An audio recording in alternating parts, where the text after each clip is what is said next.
Yo, it's centralparkhiphop.com. Huh. Kick it. Greetings, peace, everybody. Thank you for listening to the Art of Hip Hop podcast. My name is Derek, and today I am joined by my man 3-2. What's up, y'all? What's going on? We got Graybeard back in the building. Graybeard in here. What's up? And Ryan or Deuce, my man. Peace, everybody. On.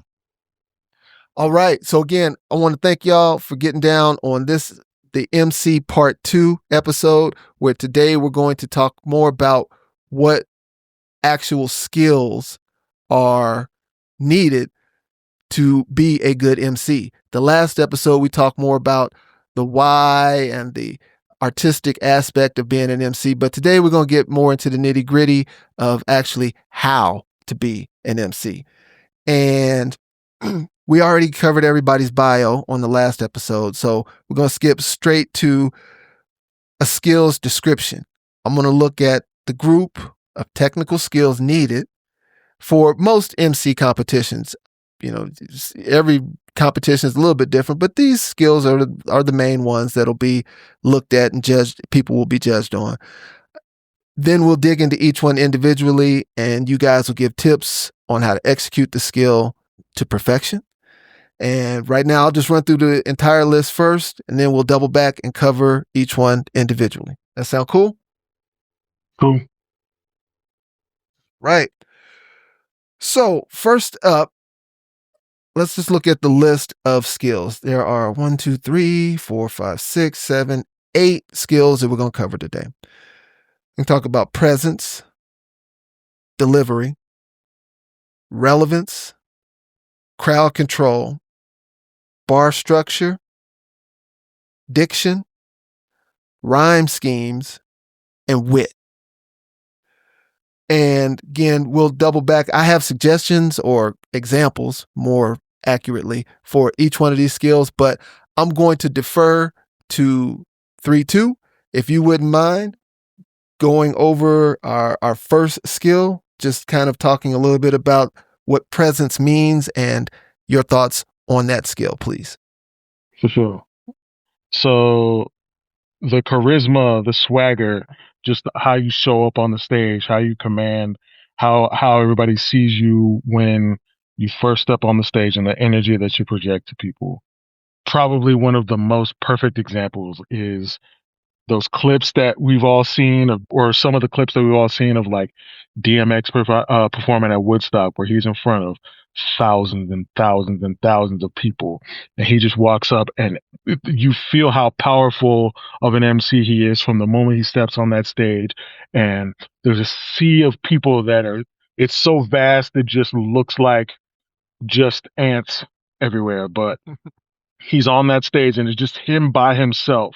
Yeah. And he is on there, and everybody is just rocking with him from start to finish, singing along, filling in the blanks. That's one of those like blue sky. Like to me, that's like the dream of every MC, is to be able to command a crowd of that loud or that huge and have everybody hanging on your word and knowing who you are and knowing your music like that. Yeah. DMX is a great example of presence. Graybeard, I know this topic means something special to you. Do you have examples or your thoughts on what presence means for an MC? Yeah, I think DMX is a great example, man. I saw that Hard Knocks live tour.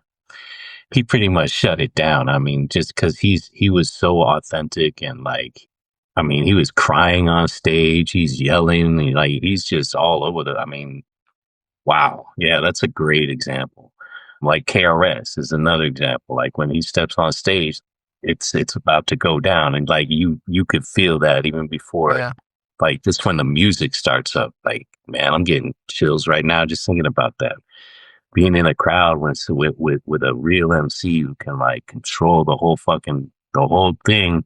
It's a whole different experience than someone up there like rapping over their lyrics. Yeah. You know, like it's a whole different thing. That is, I know 3-2, you've commented before, you don't necessarily like when people have a backing track of their entire lyrics, right? Mm-hmm.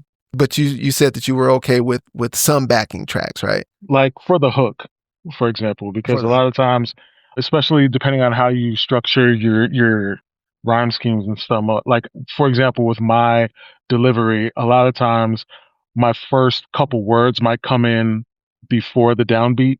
So if I'm still in the hook and I have to start the next verse, I either have to sometimes cut off the last word of the hook in order to get into the verse, or if you have a backing track where the backing track can keep playing the hook while you get into your verse, or just structure the hooks differently so to give yourself time.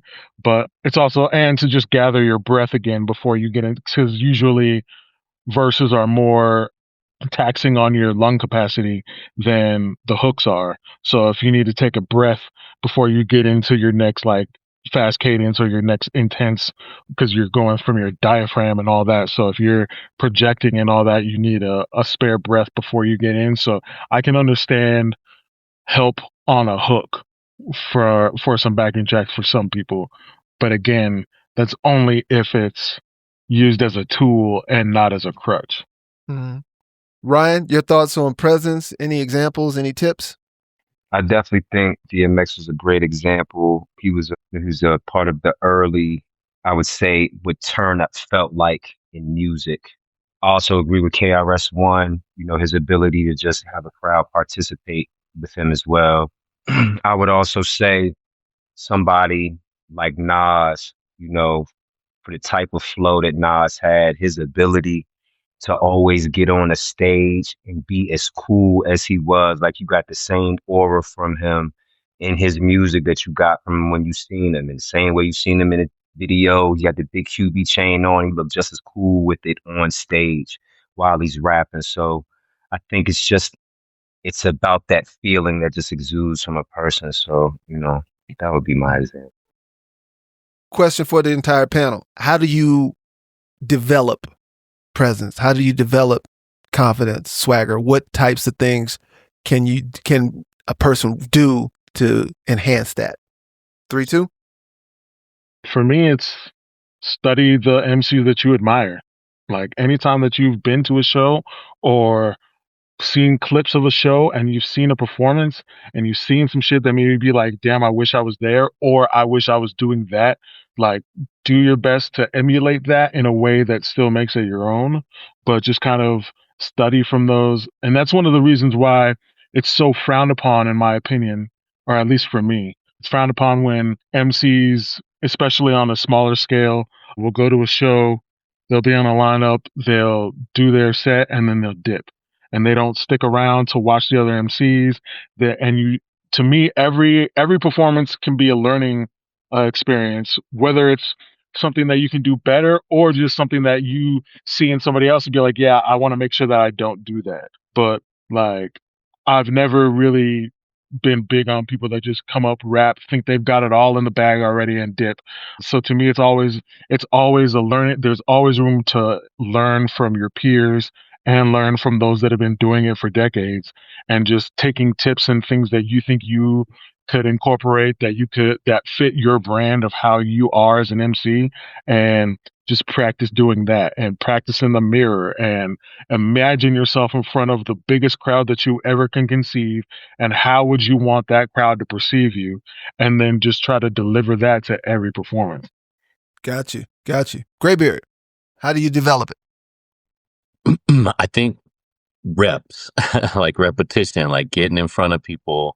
Cause I mean, that's hard in itself, getting in front of people and having everyone fucking look at you while you're trying to open your heart up and spit these fucking lyrics that you've memorized, and you're hoping that everything comes out right. Like, it's reps, man. Yeah. I mean, like 3-2 said, I mean, there's a lot of visualization that I do, as well. Like, cause I think if you can see it in your head, it kind of gets your brain used to that type of situation. Mm-hmm. So I think that works good too. Ryan, you're on mute. Uh-oh, he dropped out. There you go. He's back. You good? You were talking about clowns. Yeah, like whatever it is that you exemplify. You know what I'm saying? Like whatever it is, that you say that you are, like when you rap, like when you give your artistic, like your artistic side, like whatever it is that you say you are, I expect to be able to see that and hear that and feel that. You know what I'm saying? Like when I heard Eminem the first time, even though he was saying a bunch of things I didn't feel, I understood him as the zany white dude because I knew a few. You know what I'm saying? And so I understood that he gave off like a thing that was very real, that wasn't trying to be something what it was. And then I think that, and I agree with what 3-2 was saying about, being around for other MCs. But the reality is that every MC ain't got it. And even though you might have the ability to learn something from everybody, the truth is that in many of these spaces, I don't think that as artists, like first and foremost, I think it's not real to pretend like every artist is gonna like every artist, right? And then I think that beyond that, if what you represent as a brand doesn't necessarily align with what I might be about, and vice versa. I might not have what you align with. Because, I've definitely been in moments in which I've been going in and I know that I might have been doper than who was there and they slid on me. Mm-hmm. You understand? So like, and I can't be mad at you because you left because I might not have been what you wanted. I might not have been what you feel like I represented for you. You know what I'm saying? But then at the same time, you could very well get in front of me the same way I could just hear you on a playlist and not see you at all and skip past your shit. Like, I think that's just realistic. So this kind of ties into what you and Graybeard were talking about. Graybeard, you're saying, like reps, because getting in front of people is scary, so get up and do it. Ryan, like you're talking about, be authentic, right? But you cats are all MCs. You guys all know some cats got to get blunted before they get on the stage. Now that might change your personality. So now you might not be authentic, right? But does the blunt okay, what am I trying to, does it help or does it actually stunt a person developing their true presence? Is it a crutch? You know what I'm trying to say? I don't know if I'm articulating it. Kind of called movies. I don't know if I'm articulating it correctly. You know what I'm trying to say? It's like, is it a crutch? Is they fake? I mean, well, if y'all don't mind, I got a brief answer about it. I think it's just like whatever you might be feeling, man. Like, I have my own moments. Sometimes I might want to hit the J. Some moments I show up and I'm completely clear headed.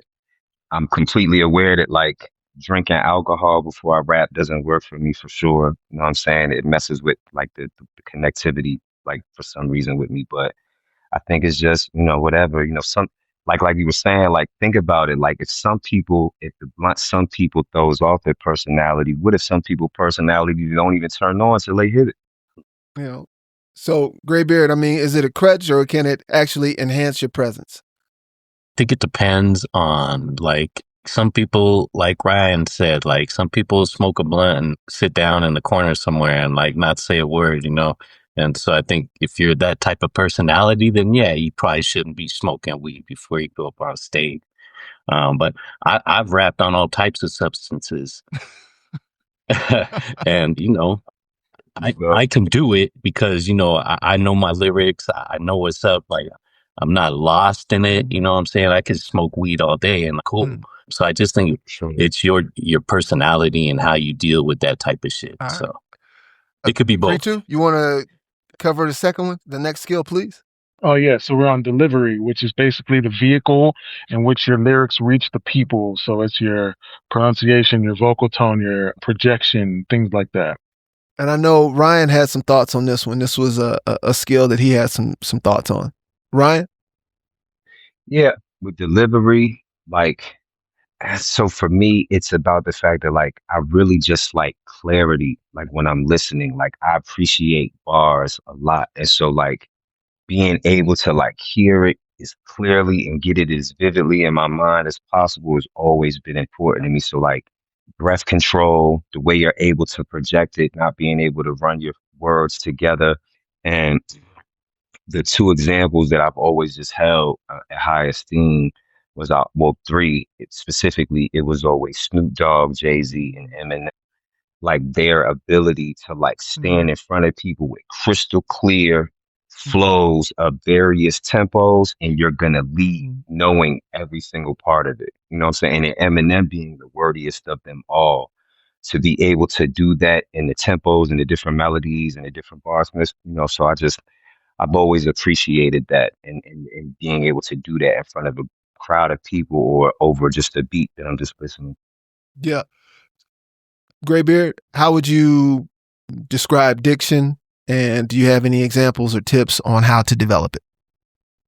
I think a lot of the times, like MCs who are just starting out, you'll get on stage and that adrenaline is running. And so you start screaming your lyrics, After a while, you'll get used to that, and you'll understand that it's better to sound more like what you sound on the record than like someone screaming your song. It's like, so I think, again, it's reps. There are people who are just naturally have like good diction too, but I mean, mumble rap became a thing for a minute. So, I mean, it can go either way again, man. Never, Hip-hop is never understood mumble rap. Flexible shit on the planet, man. So yeah, Never understood. it's crazy. But yeah, I think it's very important that people can understand what you're saying, because I've had that happen to me after a show where people would come up and say, "Thank you, I understood every word that you said," and I appreciate that. Yeah. So yeah, man, it's very important. 3-2, you have any examples of diction, MCs with good diction? Yeah, in addition, because some of them are what Ryan had already said, but another one for me, and I'm not the biggest fan of his technically, or in terms of like I don't listen to him often, but I'm definitely able to acknowledge his level of skill as an MC and as a performer is Tech Nine. Tech Nine is somebody who can get on stage and he'll chop it up, and he's got high energy from start to finish. But you can also, even when he's chopping and going at his fast, you can still understand everything that he's saying, and he doesn't slur his words or slow it up when he's moving around, or because of he doesn't use his energy as an excuse to slack on his diction or his delivery or anything like that. Like he's always super crisp with his delivery, and that's something that I definitely respect and admire about that dude. Yeah. Tech Twister, Tech, Eminem. What do they call that stuff? Chopping. Yeah. That's all dope. Are we universally agreed that mumble rap is whack? Does anybody want to defend mumble rap?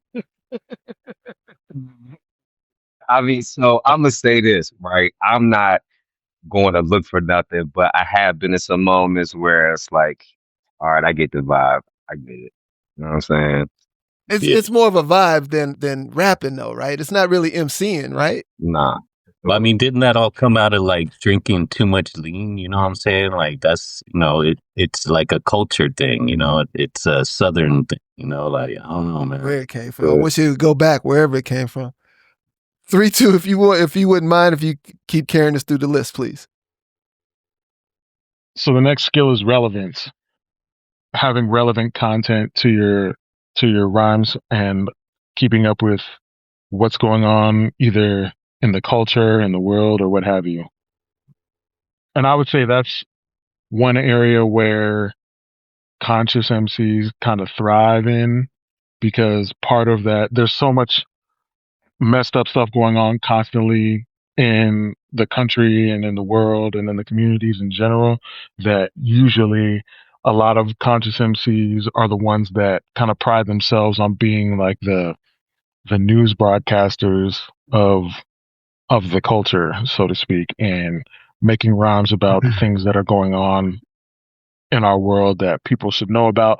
Sometimes people, especially when you have people that maybe don't know about what's going on politically or in the community or things like that, and may not have their ears to the streets like that, a lot of conscious MCs are ones that will take the helm of just kind of reporting on that and making it relevant to the lives that we're all living, like Talib was one of those huge ones. Diggable Planets in the 90s were some of the other ones. Yeah, a lot of the underground cats that are around right now are definitely in that category.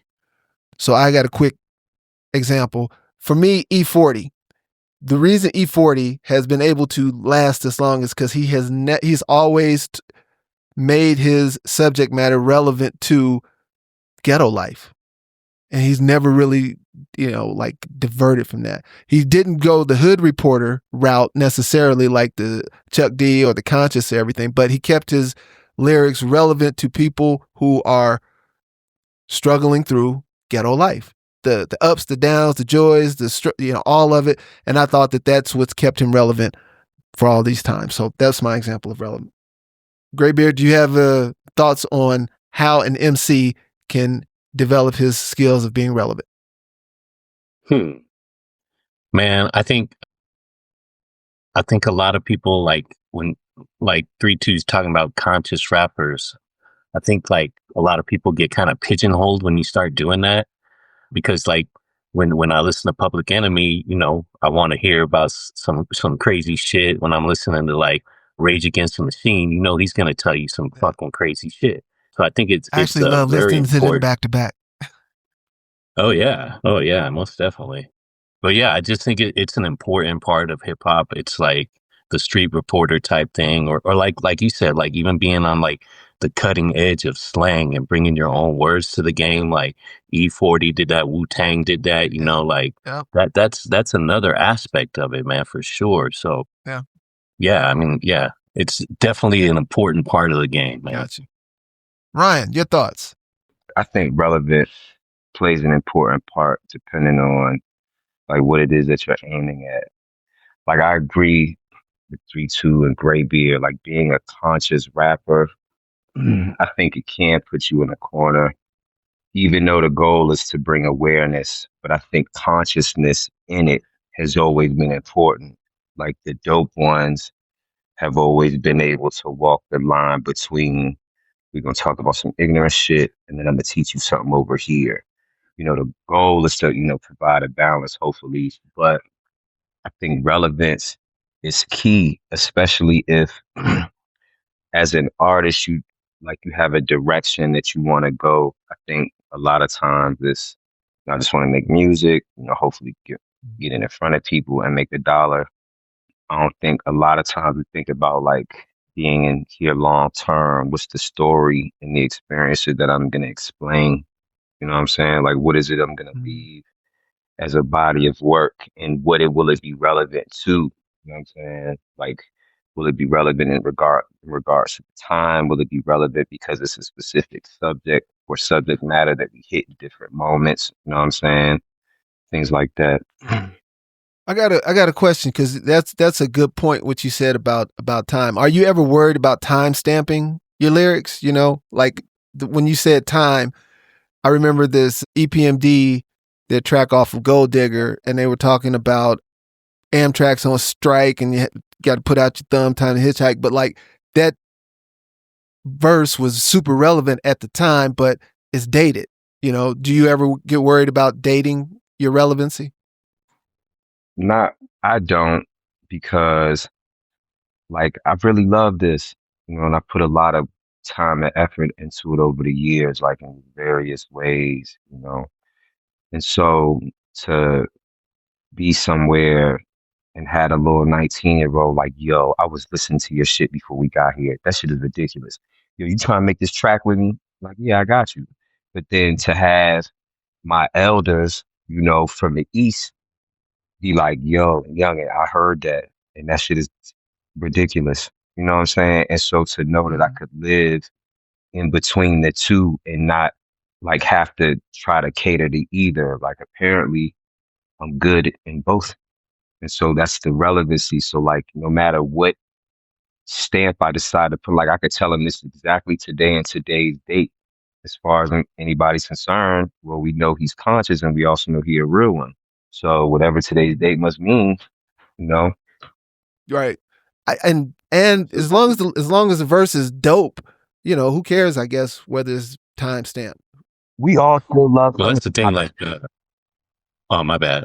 It's like songs like Self-Destruction or We're All in the Same Gang. Like those are like moments of time, right? But like they're still like dope songs, like even to this day. Yeah. Like That's a really good example because those were extremely like in the moment relevant, but they still carry. 3-2. I know that this next topic, this next skill was something that you said was important to you.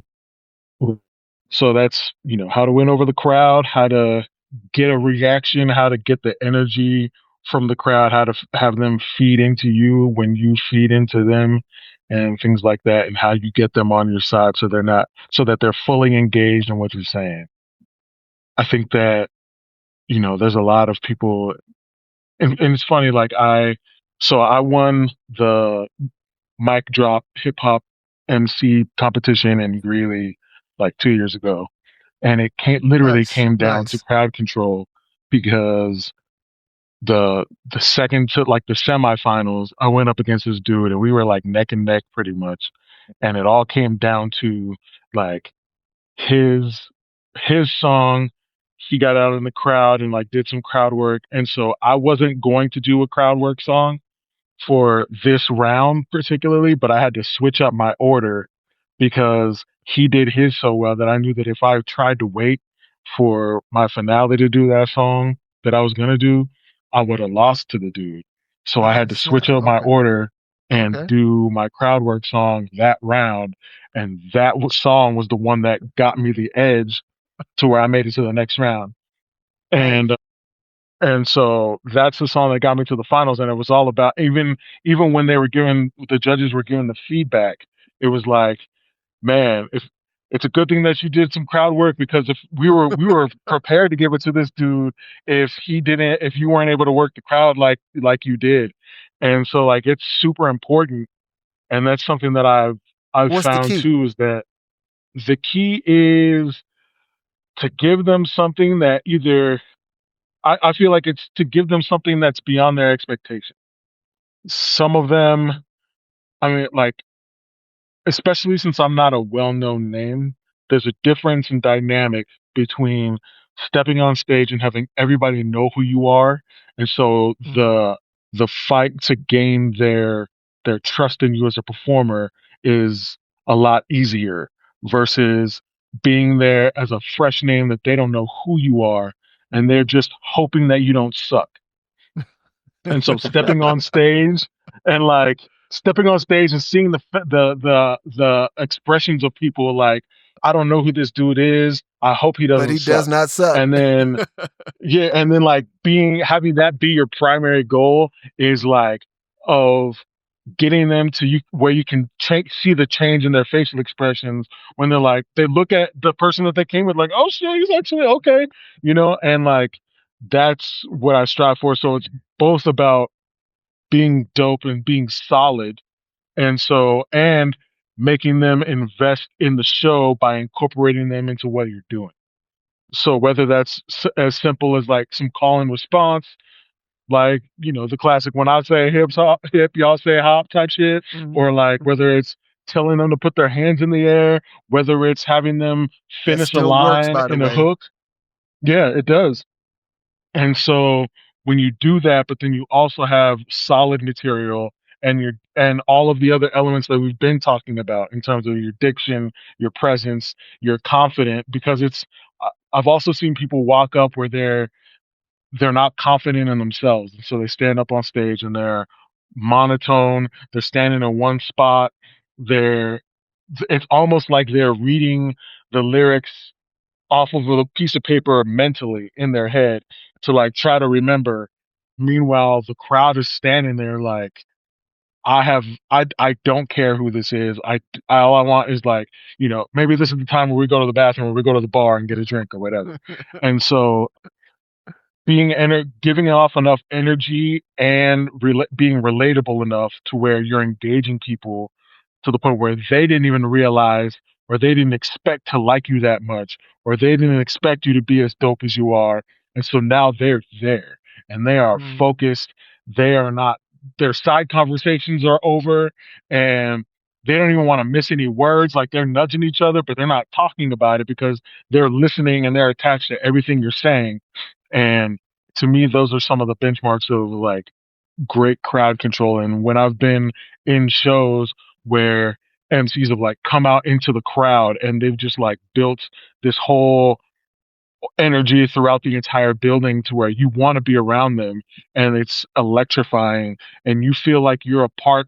Everybody in the crowd is connected by this performance, and that's Yeah. something that I've always Yeah. tried to like emulate. Ryan, what's the key? He just explained it. All right. Graybeard, for you? Yeah, man. I mean, 3-2 fucking, that was very eloquent, man. Yeah. Well, you know, That he wasn't- said it was an important skill for him. Yeah. But yeah, I mean, that's like the best feeling in the world Mhm. when you step on stage, everyone's talking, they're not paying attention to you, and then by your last song, everyone shut the fuck up and they're looking Mhm. like that. Got him. That Got shit. him right there, That. right there in the palm of your hands. Yeah. Yeah. That's dope. Question for the panel. Have you ever lost a crowd? I had them, and then for whatever reason, I don't know whether it was song, verse, stage presence, something, I lost them. And you knew it, like on stage. The whole crowd, that has never happened. Okay. But like, you'll see motherfuckers walk away. Like that shit, that makes me go harder though. Okay. Like, Yeah. fuck you. And I understand that, like, you know, my music is not for everybody. I get that. But man, you motherfucker, you step away while I'm fucking rocking. I'm going harder. Fuck you. Ryan, you ever lost a crowd? No, I mean, just like Ray Beard said, you know, you might have a person walk away and, like you said, you know, you go harder. But I think I've had more times than not, like, I go to get on the mic, you know, just like 3-2 was saying, like, you come, don't nobody know who you are. So it's like, oh, who the fuck is this motherfucker right here? And then before you know it, it's like everybody who wasn't there, they're now there. You know what I'm saying? So, like, I've had to just work on reverse. I've been grateful that it hasn't worked in the opposite. Not like that. But, you know, like I said, you know, like Gravy has said, you know, somebody might walk away, take that as an opportunity to be like, oh, yeah, well, let me rap at your back and bring you back. I mean, no. 3-2, I do have a follow-up question for you, but something Ryan said just made me think. Actually, what you said too. See, Graybeard, I've heard you a lot, and I've seen the clips of you. I haven't seen you live yet. I'm gonna get that. That's coming. But Ryan, I've seen you get down live, and what do they call it when you prowling across the stage? I guess that's part of crowd control too, right? Like you have to engage the crowd by walking across the stage and doing different. You can't, like you were saying, 3-2. You can't just be stationary and recite your lyrics. So, Ryan, is that something that is important with crowd control? Does that come naturally? I mean, how does that work? So to be honest, and so I didn't realize I did it until, you know, just some years into like rapping. Like, so just growing up rapping in ciphers, like I was always a dude, like if it's a big cipher and there's room to move around, I'm gonna walk in the middle and move around. You know what I'm saying? And so it was just natural that once I finally got a microphone in my hand, I would just move back and forth. And if I could go into the crowd, I'm going into the crowd. You know what I'm saying? So it was just kind of like I never would have said it was important, but it's like it is important now. It wasn't like part of your tool. It wasn't in your bag. It's just something that came naturally. Absolutely. 3-2, you said you nodded that you have lost a crowd. What was that like? Yeah, I've had to like bring a crowd back. And usually what happens is when I have a longer set, 45 minutes or so, you know, I form my sets based not only on myself, but also what the tone of the show is and what the other MCs are and the headliners, so I know what kind of crowd it is. But also in terms of just like my energy level and my lung capacity and things like that, like I try to do like some hard hitting songs and then like some slower songs that are easier on my lungs that I help me get some energy before I go out with a bang or whatever. But sometimes some crowds, they just want the high energy shit from start to finish. So when you do the slower stuff, they're like, oh, okay, well that part is over. So, you know, and then they start to walk away or they go sit down or things like that. And so like for me, that's when it's like, okay, well, lucky what y'all don't understand is this is temporary. So then, like, once I get to the next joints, then, and that's also why I bought a wireless mic, because there was a couple of times where that happened, and I was on stage with a regular wired mic from the venue, and it only had like a 10-foot, length to it, so I couldn't engage with anybody. But with the wire, so I went and bought a wireless mic. So then, when people have decided that they were going to go back to the bar and sit down, I step off the stage, or I'll jump off the stage, and I'll go and I'll rap to them, or I'll rap to the back of the crowd or whatever, and like have them engaged to where even if by the time I make it back to the stage, they're still sitting down, but their eyes are back on me, and they're not paying attention. They're not having their side conversations anymore. Okay. And then I feel more confident in getting back to my high energy things to close the set out. But so I've definitely had situations where people just weren't interested in the change in dynamic, and they just wanted the hard songs, the fast songs, the high energy songs from start to finish. So then I had to regain that energy back from them. That's an interesting trick right there with the cordless mic. I would have never thought about that. Ryan, coming to you. Bar structure is roughly defined as the rhythm within, and it's an important factor at maintaining a steady flow. You want to avoid overcrowding your verses. You want to aim for clarity and cadence in your bar structures. So my question for you is, do you think that is an accurate description, or would you like to expound on it? And then how do you go about getting better at structuring your bars? I think it's a part of it. I think that cadence, melody, rhythm, with your, ability to, as my man always says, how you turn a corner when you're saying certain things. I think that's important, things that are being, things that become memorable because they have dope tempos. Drake is really good at that, whether or not, we like him. Nelly was always great at that. But I think it's also the ability to like have style in the way you're doing it. Like at one point, we viewed Jadakiss is just one of like the punchline kings when it came to rap, and not necessarily because he used phenomenal similes and metaphors, but because he was able to bring you to a stopping point every 2 bars that a lot of MCs couldn't do, or the ability to build up a bar that leads to a punchline every 4 bars, which Cassidy and Lloyd Banks were really phenomenal at. A lot of battle rappers are good at that. And then even when you just look at battle rap, the ability to take a small idea that might start with a bar and then stretch it out over the course of 10 to 12 bars, even 16. One of Nas's greatest songs, I Gave You Power, is over 3 verses, the story of a gun. So the ability to structure bars in a certain way and explain things and do it in a cool way, like that's always, I feel like that's just always mattered. So again, how do you develop it? What tips would you have for a person to get better at it? I mean, as we've, I think just as we've all said at one point or another, just studying the greats. First off, I think as an artist, it's just important to decide what direction that you're going in. Even if your direction is all directions, even in all directions, there has to be like a direction. You know what I'm saying? Like for me, when I was younger, the thing that I think really made me, I think, good at it, honestly, or at least acceptable in this time now, is the fact that over the years, I used to mimic my favorite artists when I was young, when I would write. So I would listen to Busta Rhymes and try to write a verse exactly how he did, or like Put Your Eyes Where My Hands Can See. Then I go and write a verse to Eminem and try to sound exactly like him. I try to sound like Snoop. I would try to sound exactly like Jay. And then over the years, you would just do it just because, I'm writing to your beat. And so as time passes, if I keep mimicking, as time passes, those things just get mixed together.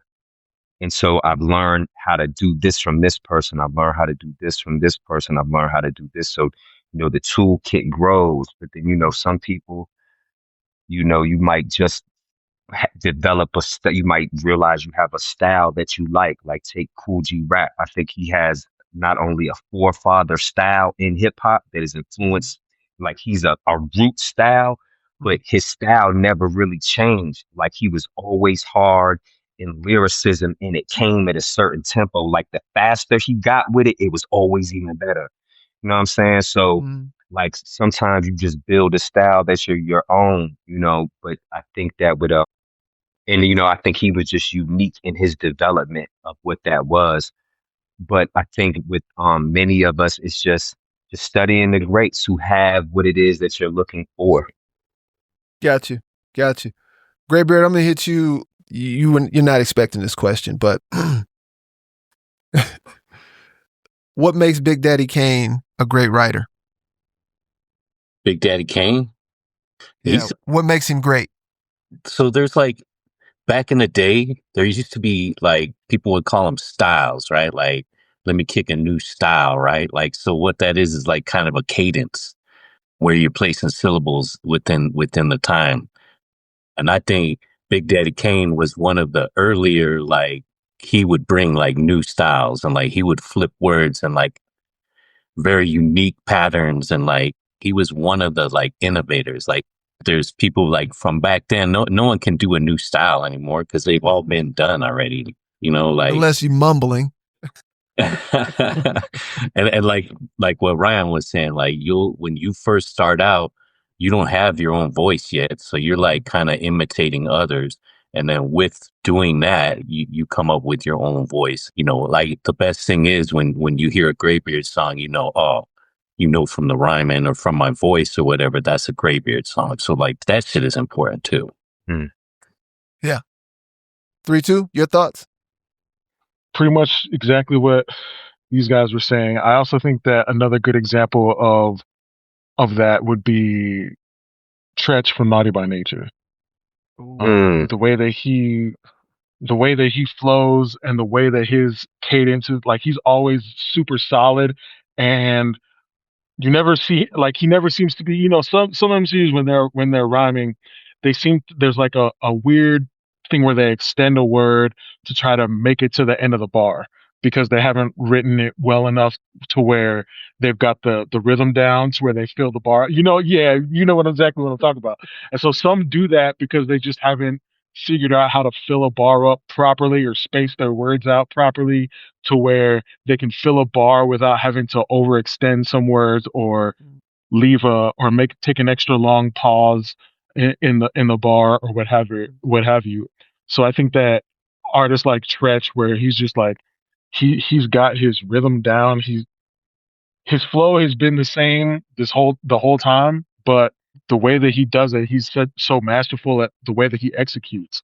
And another thing that I also admire, and that's something that I try to do myself, is just structure my bars with, the proper breathing involved. So you don't have to cut your stuff up in order to make, and I feel like that kind of ties into not needing backtracks and stuff too. Because if you tie in where your breathing is and all that into your bars and how you structure where you come in on a beat, then you don't have to cut out halfway through the verse and just have the backtrack go because you don't know where you're supposed to breathe at. And so, like, to me, one of the great elements of being an MC is fixing that into your rhymes so that you can rhyme consistently and have your cadence or your style be what it is, and never have to see the crowd never has to see you struggle for your breath. Right. And they don't have to hear it in the music. Yeah. It's cheating. Like, you can get away with cheating in the studio, but you can't get away with cheating live. Yeah. Exactly. Ryan, question for you, because last episode you talked about the power of words. That was one of your big points, I remember, from our last discussion. And when we talk about diction earlier, actually it wasn't diction, it was more, what we talk about? We talked about delivery, but diction is a part of it. How important is it to have a good vocabulary, a big dictionary? So can you just be like too short and get away with saying bitch for 40 years? Well, see, I'm glad you said that. Me too. I love short dog. So I feel like I've heard the argument many times in my lifetime about, rappers who use big words. Like I always loved Keith Murray, right? Like Keith Murray always found a way to squeeze some things in there, right? And to me, it made him dope because it showed that he was an intellectual. But I also know that you don't have to have like a huge vocabulary as far as like big words to be a dope MC. Like you could use some of the most basic words in the world and be really good at what you do. Like I always appreciated the brother from Arrested Development. What he Screech or something like that. Speech. Speech. I said Speech, screech. exactly, speech. Like yo, for real, he was real basic and he was super smooth with it. And we all still remember the words to Tennessee. You understand? And he didn't have like a huge vocabulary, but then we remember people like Keith Murray. And then right now, in a time like today, like you hear Kendrick Lamar, like his ability to go short bar or long form is ridiculous. And so I think that it's important to be descriptive. I think it's important to be informed. I think it's important to be well read. I don't think it's necessarily important to have like the ability to use the biggest words or talk the most proper. But I think it does mean being informed in the lane of life in which you're in, and wanting to be as clear in your description of that as possible. So, question for the panel. The South had to overcome a stigma of being simple rappers. I think they have successfully overcome that stigma because what's my man from? I keep wanting to say UGK, but it's not UGK.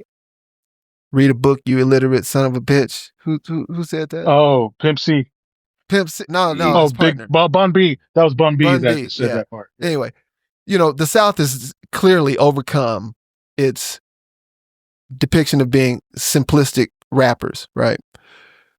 But can you be a dope MC with a limited vocabulary, or is it going to hold you back? Graybeard. I don't think it's the words, man, because you can use the most simple words in a string, in a sentence, to describe something like in a way that maybe someone else has never heard before. And I think I don't think you do need a big vocabulary, but it's not surprising that most MCs do have a pretty fucking large vocabulary, where they read a lot of books, or there's some way that they're getting these words, in a form where they can actually use them intelligently. Yeah. Like Keith Murray, he makes shit up, like, And I've met Keith. He's a crazy motherfucker, man. But like, the way that he puts words together is in a way that like is not like no one else does it like that, you don't, it's not a necessary thing, but like it helps most definitely. I probably should have asked you this question, you being from LA, but I'm gonna ask 3-2. Snoop, is Snoop's vocabulary 3-2, this is a question for you. Is Snoop a dope MC? I would say yes, but he was better when he was younger and hungrier. I feel like Snoop has gotten to the point where he doesn't have to try as much because everybody knows who he is. He's like an international superstar at this point.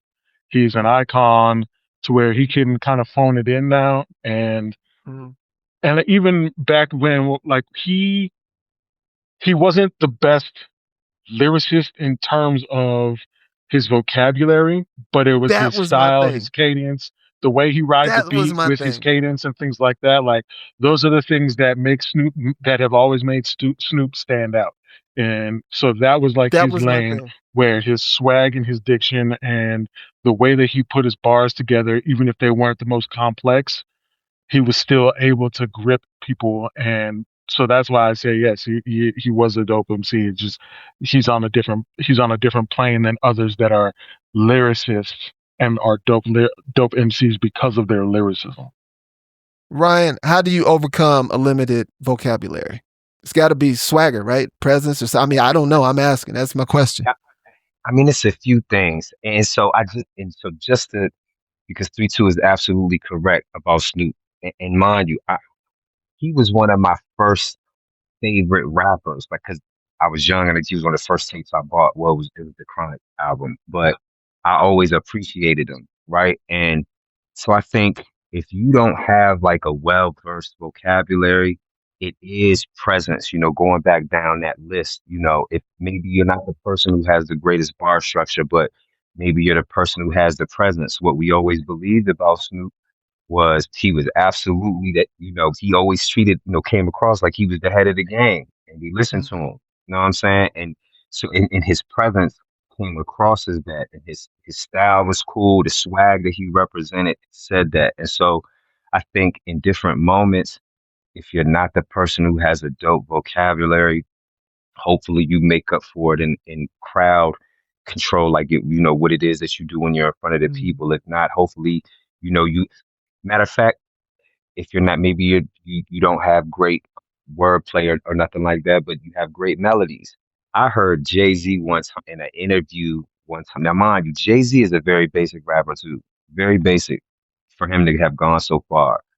He said that he felt Snoop had the best melody in hip hop based off one bar forever ago, and you've all heard it. He said when Snoop said 1, 2, 3 into the foe, Snoop Doggy Dogg and Dr. Dre is at the door. He said at that time, he said that was the first time you had heard anybody use the 1, 2, 3 ABC pattern and it worked and it sound dope. Snoop did over. That was always my thing with Snoop. I'm like, Snoop, yes, he can rap. But we talked about the difference between rapping, just the simple skill, and emceeing the art. I'd never understood like how Snoop was able to, so early on, I never understood. I'm like, Snoop can just barely rap. Like he's not complicated at all, but he's the coolest cat to like you were saying, Ryan, it's like, he's the leader of the cat. He's like everybody's, and his cool, voice is sharp. It's crisp, man. He got over for forever. And then ultimately, I think he did learn how to become a better MC. But early on, I don't know how he got over, because I'm like, if Snoop was undiscovered, right, he would have never caught my attention. I don't know how he got Dre's attention, but I'd have been like, that cat, he just ain't got it. But I don't know. What do I know? Can I offer just one more piece, just very quickly, just because we're talking about it? Recently, I saw something with 50 Cent. And so they were talking about how when you listen to 50 Cent, he's one of the most basic rappers we ever had. Ever. And then had the nerve before to be better after he got shot. You know what I'm saying? Like, and have a slur.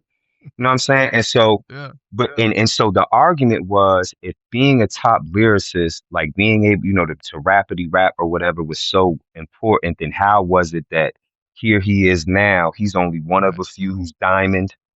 Yeah. He has a world tour that's still in the top 10 tours. You know what I'm saying? So it begs the question, like, what really is the sound that we're always, you see what I'm saying? Like we have the sound that we like as people, but then there is a sound that like always resonates more than the others. And what it looks like, it's never really, well, Eminem is proof, one, pun is, I think, proof of another, but then, 50 Cent is proof of another. You see what I'm saying? I do understand what you mean. And 50 is basic. I guess that's what I was trying to say about Snoop. Snoop's basic, but given, like, if you can overcome a basic vocabulary, a basic ability to rap, if you really excel at some of these other skills, like if you overperform in some of these other areas, it can probably carry the day, because 50, his stage presence is, I mean, he's got a huge stage presence, his swagger and everything.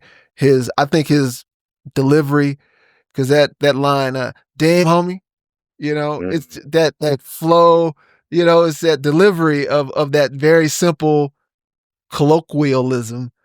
It just makes it just hits, So I think if you have some of these other skills, if you excel in some of these other skills, you can probably overcome the deficiency. But you talked about rhyme schemes also, Deuce. The schemes represent the complexity and the creativity of your wordplay. How? Well, no, actually, I'm going to take that back. I'm going to go to Graybeard because Graybeard said he liked playing with words. He liked putting them together like Lego blocks and stuff like that. So how do you go about getting better at being creative? I know, you, like you say, reps and things like that, but more specifically, do you need to pick up books, crossword puzzles, word searches? I mean, is there any like practical thing that you do to get better at putting words together? No, man, it's practice, man. Just like doing it over and over. Like there was a time when I would write every day. I would write something, some type of rhyme, some 16 bars, whatever I could get out, just to force myself to like. And it's the 10,000 hours thing, where it's like you got to put in the time. Nothing comes easy. Like if you really want it, and that's where a lot of people get lost. Where it's like I've been writing rhymes and like, nothing happens, so it's like you can get lost in that shit, but like sticking at it, doing it over and over, like even people with like simple vocabularies, man, like they can string this shit together and make it sound appealing to your ear, and that's what it's about. Right. Ryan is using it. If you use it, the thesaurus, is that cheating? Well, yeah, all right. So I've known brothers who've had the rhyming dictionary, all that. It depends, really, like, because in real life, like, everybody's brain just doesn't work the same. You know what I'm saying? Like, you might have Hey, a Ryan, good. I'm sorry to interrupt you, but hold on. I think there's a plane flying overhead. Oh, it's actually me. Let me go back inside of the outside. I think that much better, right? Yeah. I think that. Damn it, it's still here in my house. I've known brothers who've had the rhyming dictionary and the rhyming thesaurus and all of that, and I recognize everybody's mind just doesn't connect things together in the same way, and so yeah, it's a cheat code, but I mean, if you keep it to yourself, but but but when I think about like rhyme scheme, and so I look at it in a kind of like a multi-layered way. So this the first way is, just the way in which you're just able to rhyme the words together, whether you're the person who just, you're able to just rhyme every word at the end of a bar. Or maybe you could rhyme every two words in every bar. Maybe you're good at multi-syllable type of stuff and it could roll together. Eminem, Big Pun, people like that were really good at Crooked Eyes, phenomenal at that. But then I think the other side of it is the ability to follow a subject unbroken, like far how far is the expansion of the bubble itself. You know what I'm saying? And so this is where, the difference between, the simile and the metaphor versus, and I'll just go back to it just because I think this is one of the greatest songs ever is I Gave You Power by Nas. Like he told an entire story personifying a firearm, how the firearm felt being passed around, and he never broke it, like not once. Like by the time it's done, you feel bad for the firearm, And Yeah. so I Yeah. think I think it is important to be able to do that. You know what I'm saying? And I think that that's kind of what separates, that's a good rap from, something that could quite possibly be timeless, or, that thing that you memorized that somebody said, Yeah. Yeah. I had an example for rhyme schemes, and I don't know if you got how familiar you guys are with the soundtrack for Hamilton, the stage play. My opinion, that album it's a classic hip hop album. I will put it right up there with the Chronic, Illmatic.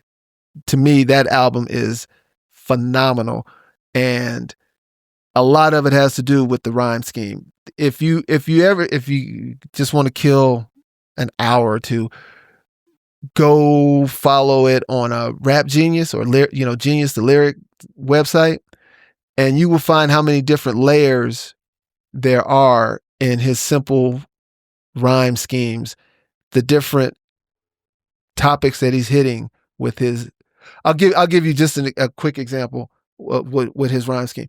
In one of the songs, he's talking about Hamilton meeting George Washington, and he has the sound of them shooting a gun off, and it goes buck, buck, buck, buck, buck. No way, buck, buck, buck, buck, buck. Right, $5 on there, right? And it just sounds like a sound effect, and it fits with the scope of the verse. But do you know Hamilton is on the $5 bill? He's on the $5. Hamilton's on that bill. It's just kind of like, things like that. It's just his rhyme scheme is so dense. I think Hamilton is a great album. People should go to school on it when you want to find out how to put rhyme complexities together. Last topic, and then we're going to get our conclusions, and then we're going to get out of here. Closing thoughts. Wit, making the audience laugh, ponder, or react in awe, is a skill set that sets you apart. And 3-2, you talked about how when you had lost a crowd and you were ready to bring them back, and you had your set up to you like paced out your songs to make that happen. Graybeard, for you, what effect are you really shooting for with your set? Are you wanting to leave the crowd in awe? Do you want to leave them just, having a good time? Do you want to leave them with something to think about? What are you going for?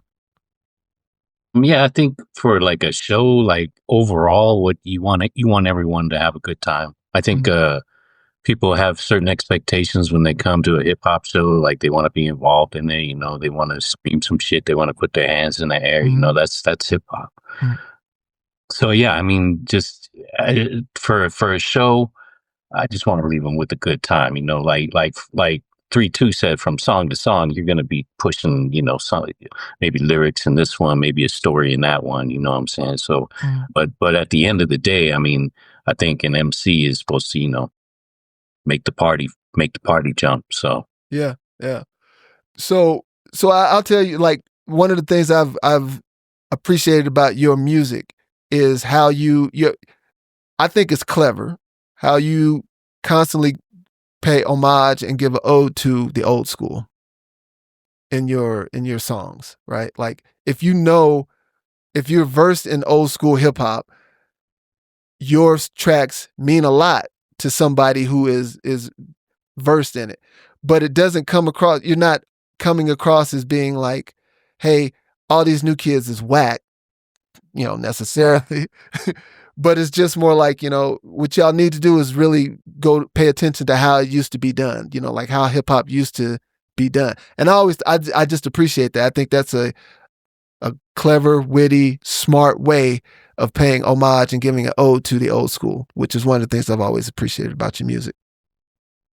Thank you, man. I appreciate that. And that's like, I would never shit on like the new kids doing, because they have their own, like, I always say, like, people say that, like, I got like a old boom bap, like classic hip hop. Yeah. But like all that is that's just my interpretation of this culture, of this music. It's like, that's just how it comes out, So like, I would never shit on like younger kids doing some type of different style of mumble rap. Like, no, it's okay. It's okay to knock them cats. That ain't rap. It's okay. No, I think that there's genres within hip hop now. You know what I'm saying? And so we need to get rid of that genre, though. I just think it's everyone's interpretation of, they're taking in this whole culture and everything that they see and everything they hear, and like how it comes out is just their interpretation. Fair enough.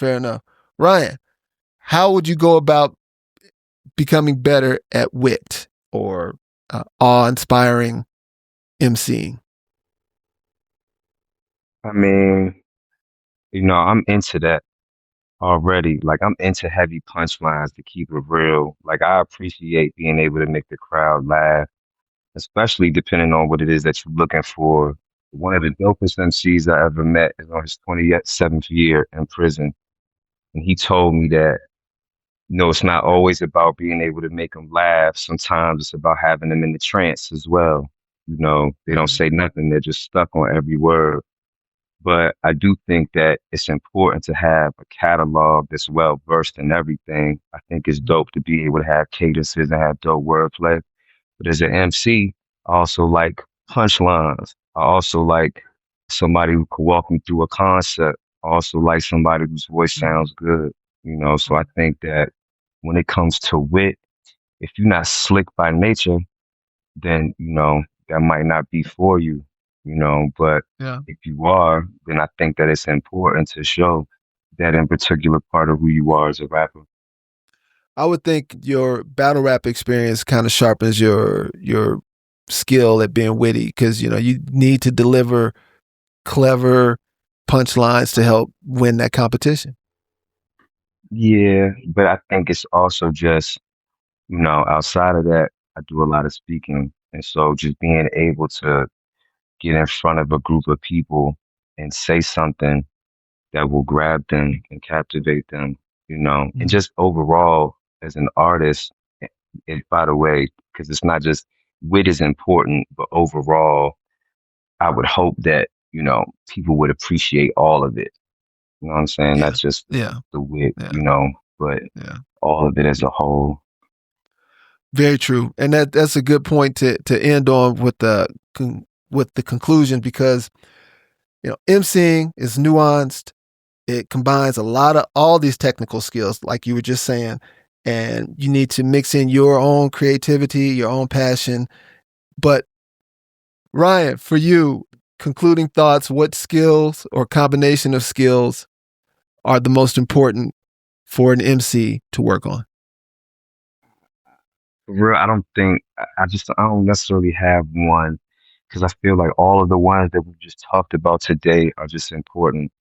And, to whoever may listen to this, like for real, like, whoever may listen to this, whether opinion or musically, you may like all of us, you might not like none of us, but hopefully, you will have heard something that will just, help make you better. So I don't really have one per se that I think is more important than the other. I just think that if you're serious about just being a good artist, and work on all of them.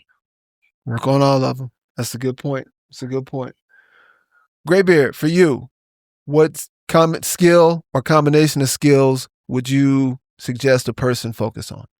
I would, I would tend to side with Ryan on that one. Like, you need to really be good at all of this shit. And that's the thing. Like, this is a great list. Like, so if you are lacking in one, you can always practice that. Like when I first started, I would tape every set and go back and look at it, as painful as that was. And okay, that's hitting with them. Like I should. That Oh, you talking about you taped your performances? Yeah. Okay. Yeah. Okay. And then you can see what doesn't work and like cut that shit out. Like, and so I mean, you should always be working at this shit and like trying to be better. Like, I mean, that's what it's all about, man. Yeah. Like, this is what hip hop is, like bettering ourselves through this culture and this music, man. Elevating the art. So listen, man, I really appreciate you guys getting down, taking the time out. It's Super Bowl Sunday, and I know people got stuff to do. So thank you so much for coming in, breaking down in-depth discussion on the skills of being an MC. So I think that's it. On the next episode, I want to be moving on to another, we call them our core four artists. The next episode we're going to be covering is the dancer, break dancer. I shouldn't say that, should I? I should, the breaker. B-boys. But I got to be careful, because I actually think it's more than just breakers in hip hop. You got pop lockers, you got others besides just break. So I'm just going to call it the dancer. Next episode, I'm moving on to the dancer. So thanks you again for everybody getting down. Y'all it means the world to me, man. Thank you so much. And that is a wrap, y'all. Peace. Thank you, Peace. brother. Peace, y'all.